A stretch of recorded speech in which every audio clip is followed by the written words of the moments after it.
아멘. 네, 오늘도 이 새벽에 우리에게 주시는 하나님 말씀입니다. 네, 어제 말씀 보면은 레위인 이 제사장이 자기의 첩이 도망을 가죠. 왜 도망을 갔느냐? 아버지 집으로 왜 도망을 갔느냐? 성경에 보면 음행을 했다.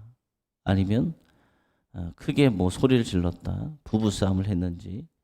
하여튼 도망을 갔어요. 그래서 이 레위인이 첩을 찾으러 왔습니다. 그런데 이게 무엇을 보여주느냐? 그 당시에 타락한 그 모습을 그대로 보여주는 거예요. 레위인이 첩이 무슨 필요가 있고 첩을 왜 두었는지, 자기의 보기에 좋은 대로 또 자신의 육신의 정욕을 채우려고 첩을 둔 것이죠. 그리고 그 모든 모습을 봐도 다 자기 소견에 옳은 대로 행하는 그런 모습을 보게 됩니다. 그 다음 어디에 갔습니까? 이제 집으로 돌아가기 위해서 이제 이스라엘 백성들이 살고 있는 기브아에서 하룻밤 쉬어가야 되겠다라고 그곳에 갔는데 그곳에 아무도 그 레위인과 일행을 맞아주는 사람이 없는 거예요. 하나님 말씀 보면은 나그네를 대접하라라는 하나님 말씀이 있거든요. 그런데 아무도 하나님 말씀대로 살아가고 있지 않는 시대이기 때문에 나그네를 대접하지 않는 거예요. 하나님이 없으면 다른 사람은 없어요. 다른 사람 배려하지 않아요. 그냥 나밖에 모르는 그런 삶을 살아갑니다. 나도 먹을 게 없는데 누구에게 줘? 나도 힘든데 누구를 위해 살아? 나도 지금 혼자 구원받기 힘든데 누구에게 전도해? 다 나. 신앙생활이 내 중심으로 살아가듯이 지금도 이 시대도 나 중심으로 살아가는 거예요. 아무도 그들을 환대하지 않았어요. 같은 이스라엘 민족이라는 것이 더 이상 아무런 도움도 되지 않았습니다. 그런데 오늘 16절에서 21절 보면은 이제 한 노인의 집에 가게 돼요. 그 노인이 영접합니다.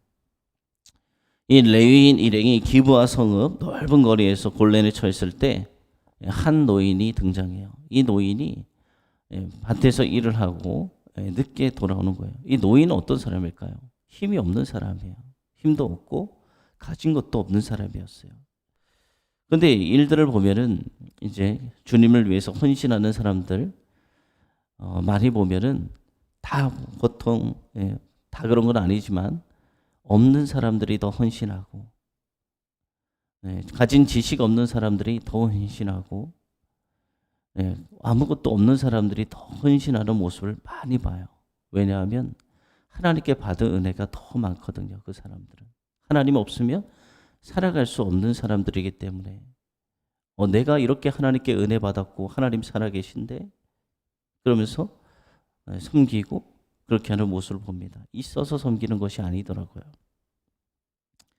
이 노인은 레인과 마찬가지로 에브라임 산지의 사람이었는데 지금 기브아에서 살고 있던 사람이에요. 레인은 피해를 끼치기 싫으니까 모든 사람들이 자기들 오는 걸 거부하는 그 모습을 보았으니까 이렇게 이야기해요. 우리에게 먹을 양식이 충분히 있다. 그러니까 머물 곳만 좀 제공해 달라. 이렇게 이야기합니다. 그러면서 그 노인은 어떻게 하느냐? 노인은 또 그들을 안심시키고 그들에게 필요한 것을 모두 주겠다 말하며 자기 집으로 영접을 해요. 근데 이 노인이 그 지역에서 가장 힘이 없는 약한 사람인 것을 알 수가 있습니다. 그 역시 어디 에브라임 사람인데 지금 기브아에 이주한 나그네로 머물고 있던 사람이었기 때문이에요. 기브아에서 가장 힘없는 사람, 약해 보이는 사람이 노인이었어요. 그런데 그 노인이 호의를 베풀고 있는 것입니다. 여러분, 말씀에 순종하며 살아가는 삶, 이 삶은 내가 풍족해지면, 내 형편이 나아지면, 내가 사회적으로 유능해지면 그때 알게 그것이 아닙니다. 사회적 능력, 재물 아무리 많아도 자기 이익을 추구하며 살아가는 사람들. 그래서 다른 사람들을 홀대하는 사람들이 얼마나 많이 있습니까? 그러면서 성도 이거 말하는 거예요. 성도는 사탄의 거짓 속임수에 속아 넘어서는 안 된다. 많은 사람들이 이야기해요. 시간이 없어요. 예, 주님의 일을 하려면 시간이 없어요. 가진 것이 없어요. 저는 할 줄 아는 게 없어요. 그래서 못해요. 다 핑계대요. 예. 예, 시간 있어요. 왜 없어요? 예, 내면 있죠. 마음이 어디 있느냐는 거죠. 예, 가진 것이 왜 없어요? 가진 것이 있죠. 아무리 가난해도. 능력이 왜 없어요? 하나님이 주신 게 왜 없어요? 그냥 하기 싫은 거예요. 네. 22절에서 26절 말씀은 이제 레위인 첩이 죽음을 맞게 되는 것입니다. 밤중에 이 기브아의 불량배들이 그 집에 찾아와요. 다 알고 온 거예요. 야, 이 집에 낯선 사람이 들어왔구나.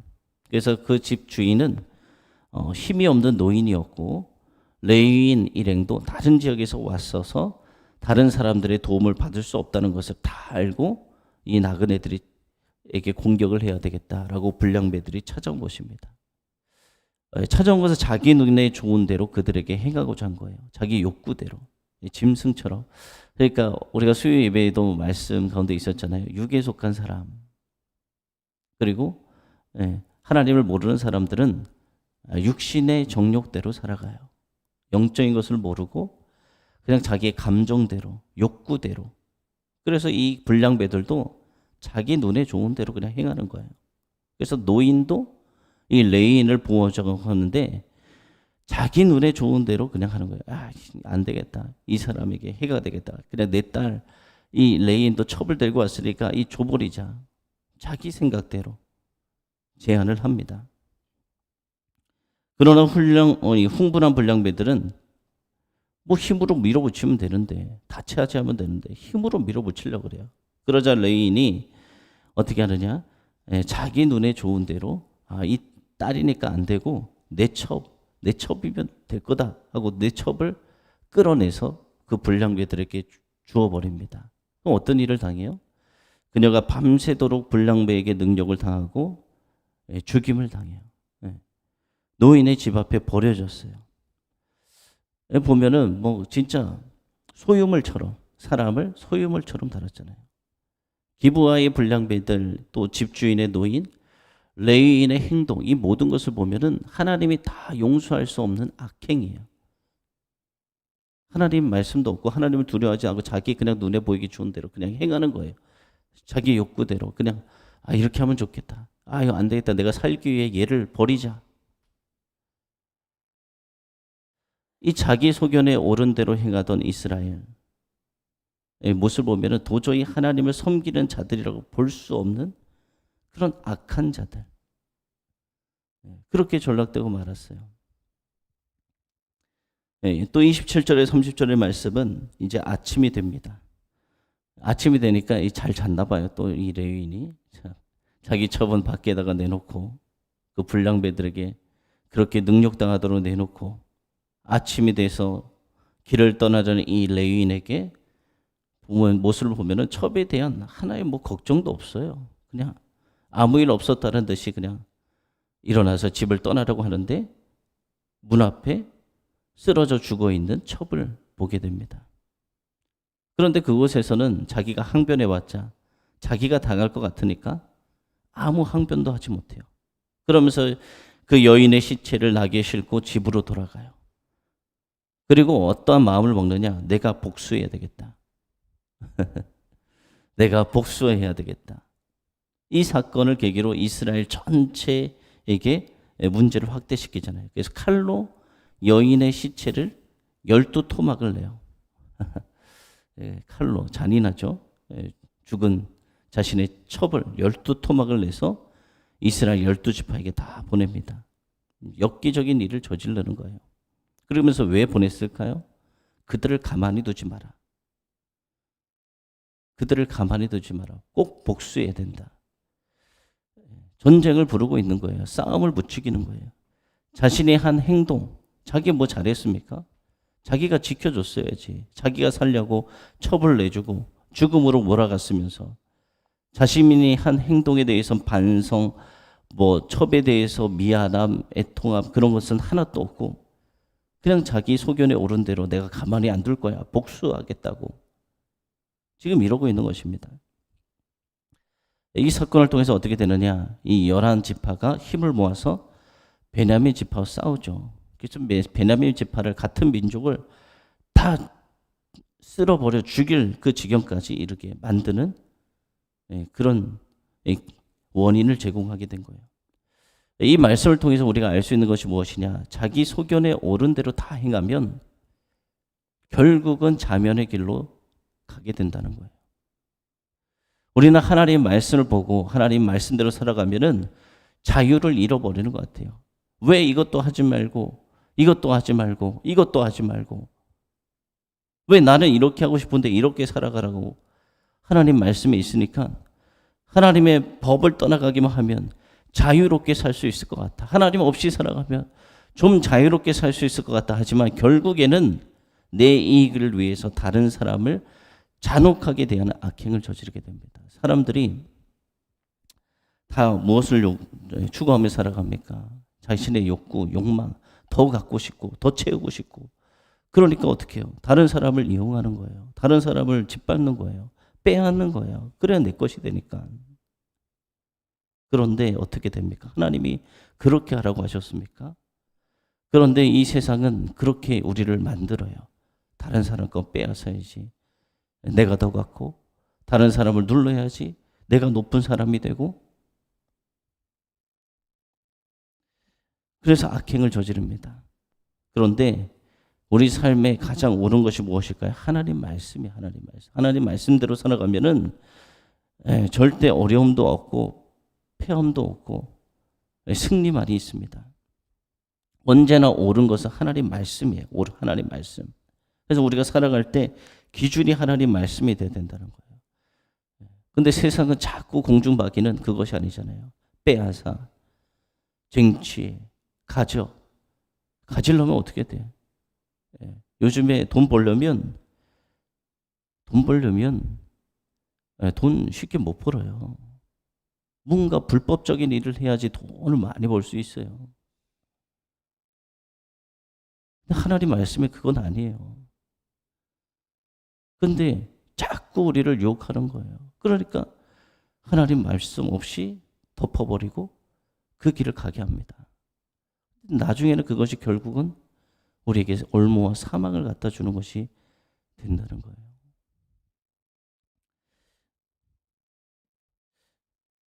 어제 또 제가 왕의 재정, 김미진 간사님, 그 재정적인 부분에 대해서 책을 쓰고 하시는 분이 있어요. 뭐 이런저런 말이 많아요. 그분에 대해서. 그래도 어떤 분인가 알아봤는데 괜찮더라고요. 그래서 뭐 듣기로는 1년에 1000교회가 이미 다 초청하기 위해서 순서를 기다리고 있다라고 하더라고요. 그래서 우리 교회도 그런 분을 한번 모시고 또 다른 분도 모시고 말씀을 들으면 좋을 것 같아요. 다 우리 신앙생활에 도움이 되는 것이고 우리가 또 돈을 가지고 살아가는데 돈이 필요해요. 하나님 일에.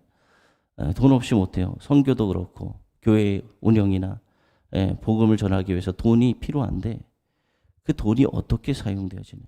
또 우리가 돈을 어떻게 벌어야 되느냐. 또 하나님이 어떤 자에게 재물을 주느냐. 그런 부분에 대해서 우리 모든 성도들이 그런 분들을 모시고 했으면 좋겠습니다. 기도하세요. 기도하시고 또 이제 교회에는 원래 이제 세상적인 시간으로는 12월이 마지막이지만 교회는 11월이 마지막이에요. 11월. 한 해를 마무리할 시점이 왔습니다. 그리고 내년을 준비해야 될 그런 시점이 왔어요. 그래서 기도하면서 여러분도 준비하시고 저도 준비하고 있습니다. 내년은 성장의 한 해가 될 거예요. 성장. 올해는 말씀으로 새로워지는 교회. 내년은 성장하는 교회. 양적으로나 질적으로나 성장하는 교회. 그래서 목표를 가지고 있어요. 매년 배 이상 부흥. 매년 배 이상 부흥. 쉽지 않아요. 그래서 그게 이제 뭐 있어요. 다 보면은 이제 목회적 이렇게 딱 보면은 교회마다 특징이 있고 교회의 장점이 있고 단점이 있고 약한 부분도 있고 우리가 밀고 나가야 될 부분도 있고 그런 부분들이 있습니다. 우리 교회 뭐 이제 뭐 프로그램 이런 것도 많지만 중요한 것은 본질이에요. 본질. 예배, 말씀, 기도. 그런데 우리 교회는 찬양이 약해요. 제가 생각하기에. 제가 찬양 인도도 하고 하는데 제가 다른 교회에서도 했죠. 하지만 약해요. 제가 느끼기에도. 찬양팀도 드럼도 있어야 되고 드럼을 막 쳐줘야 옆에서 이제 찬양팀도 신나서 막 하고 하는데 교회의 부흥을 위해서는 찬양과 말씀과 기도가 같이 가야 됩니다. 그래서 찬양을 위해서 여러분들이 기도해 주세요. 찬양을 찬양팀, 드럼, 뭐 또 악기를 할 수 있는 분들, 또 싱어들, 인도자, 특히 중요한 것이 인도자예요. 교회는 리더가 누가 되느냐가 중요해요. 리더가 사람이 중요합니다. 사람이 누가 세워지느냐에 따라서 영향력이 달라져요. 그러니까 여러분들이 찬양팀 리더자 구해질 수 있도록 기도하시고 저도 기도하고 있어요. 뜨겁게 예배 드리려면 찬양이 중요하죠. 마음의 문을 열고 또 집회를 하려고 해도 기도회를 하려고 해도 찬양으로 계속 옆에서 기도를 해주고 찬양을 해주고 기도회를 인도해야 뜨겁게 들어갈 수 있는데 아직 그것이 안 돼요. 그래서 집회를 하기에 부흥회를 하기에 참 필요한 요소다라는 생각이 듭니다. 그래서 기도하면서 좀 우리 교회가 좀 열악하잖아요. 딴 게 열악한 것이 아니라 일꾼이 없는 게 열악한 거예요. 일꾼. 같이 사역적으로 할 팀들. 한 사람이 할 수 있는 일, 두 사람이 할 수 있는 일, 세 사람이 할 수 있는 일이 달라요. 그래서 기도하고 있어요. 같이 일할 분들을 보내달라. 혼자서 감당하는 건 뭐 할 수 있지만 한계가 있어요. 그래서 제 마음에 주시는 것은 할 수 있으면 3명. 그거는 진짜 우리에게는 꿈 같은 일이죠. 3명의 전도사님들을 모시는 거. 3명의 전도사님 모시는 거. 당장 현실을 보면은 아무것도 없죠. 하지만 하나님이 주신 비전을 품고 나아가는 거예요. 폭발적인 부흥. 여러분 생각해 보세요. 인간의 이성으로도 아이들을 맡기려면 어느 곳에 맡기겠습니까? 교육부서가 있어야 돼요. 교육부서 전문 사역자가 있어야 돼요. 그리고 찬양의 전문 사역자가 있어야 돼요. 그리고 새신자를 양육할 환영 이런 사역자들이 있어야 됩니다. 그런데 재정적으로 많이 어려움이 있죠. 현실 바라보면 힘들어요. 그런데 그것을 다 줄 수도 없어요. 그래서 기도하고 있어요. 열정으로 섬기실 분들. 정말 아골골짝 빈들에도 갈 그런 사람들. 하나님께서 보내주시옵소서. 주를 위해 죽기까지 헌신할 수 있는 사람들. 그냥 대충 돈 받고 띵가띵가 하는 사람 필요 없어요. 정말 주님 바라보며 십자가 짊어지고 갈 수 있는 사람들. 그런 사람들이 오겠죠. 누가 오겠습니까? 그런 분들을 놓고 우리가 기도하고 또 내년 한 해는 정말 열정적으로 우리 모두 뛰어서 놀라운 부흥으로 인해 살아계신 하나님을 증거할 수 있는 그런 우리 모두가 되어지길 소망합니다. 하나님 살아계십니다. 기도하겠습니다.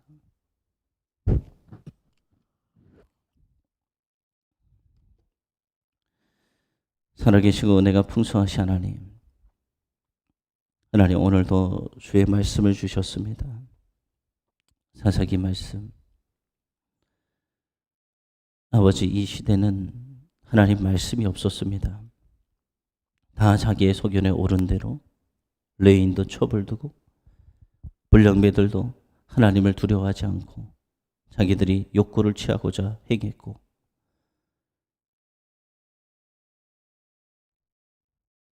그 노인과 그 레위인과 모든 이들은 자기의 욕심, 자기가 살고자 자기의 딸, 자기의 첩, 물건처럼 내어주고 하나님 말씀이 전혀 없는 영적 암흑기 시대에 살았습니다. 이 시대도 자꾸만 사단이 우리를 유혹하는 것이 그런 것입니다. 하나님 말씀대로 살아가지 않도록 하는 것. 네가 하나님 말씀대로 살아가면 성공할 수 있을 것 같아. 네가 하나님 말씀대로 살아가면 부를 누릴 수 있을 것 같아. 네가 하나님 말씀대로 살아가면 잘 될 것 같아. 그러면서 우리를 하나님 말씀대로 살지 못하도록 우리에게 자꾸만 생각을 집어넣는 이 악한 존재, 아버지, 떠나가게 하여 주시옵소서. 하나님, 우리는 오로지 예수 그리스도의 그 말씀이 우리의 중심이 되게 하시고 예수 그리스도 그 말씀대로 살아가는 자가 우리가 되어지게 하시고, 아버지, 그럴 때 주님의 놀라운 영광이 우리 가운데 나타나게 될 줄로 믿습니다. 하나님, 또한 올 한 해를 마무리할 시점이 다가옵니다. 또 내년을 준비하며 나아가야 되는데 현실을 바라보며 어렵고 부족하고 많은 어려움이 있습니다.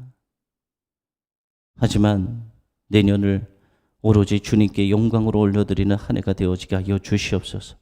이 코로나 시대에도 살아계신 하나님을 보여줄 수 있는 교회가 되어지게 하시고, 열정의 사람들, 주를 위해 헌신하고자 하는 일꾼들을 보내주시고, 함께 주님의 나라를 온전히 세워나가는 이 시대 사람들이 추구하는 삶이 아니라 오로지 주를 위해 모든 헌신하며 나아갈 수 있는 귀한 주님의 일꾼들을 불러주시고, 그로 인해 살아계신 하나님을 증거할 수 있는 산 증인들이 되어줄 수 있도록 주님 축복하시고 사용하여 주시옵소서. 주님께서 모든 앞길을 인도하실 것을 믿습니다. 살아계신 예수님의 이름으로 기도드립니다. 아멘.